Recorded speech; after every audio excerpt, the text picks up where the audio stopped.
Well, I'm sure everybody listening to this has had the experience of being interrupted. I mean, maybe some of you are interrupters. You know who you are.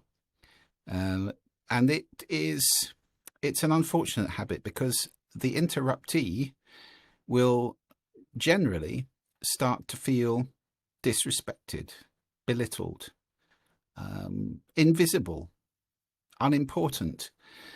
It's not a nice feeling, and it tends to create resentment fairly quickly if you continually interrupt somebody. It means you're considering them to be less than you, and it's all about that being right and being looking good and so forth, all wrapped up, isn't it?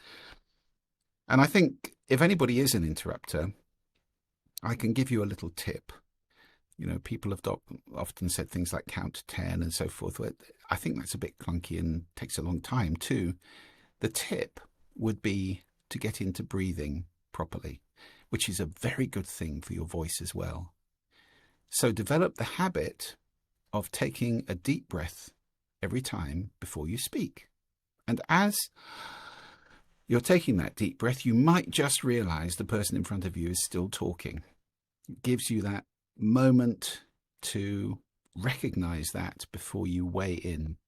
I know it can be very frustrating if you're a fast-paced person, for example. You tend to speak quickly, you think quickly, everything's going to be quick, and you're dealing with somebody who's really not the same pace at all. And there's this tendency of, yeah, anyway, you know, or you've got some brilliant thing you want to say and you can't wait to say it.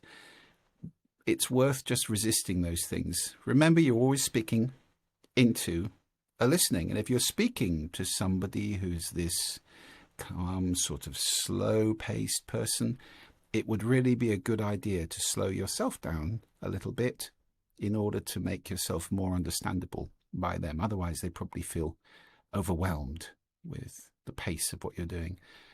Yeah, so interrupting is not a great habit. And it's important also to ask yourself, you know, it's interesting. Why do I keep interrupting people? Where's it coming from? And what can I do about that?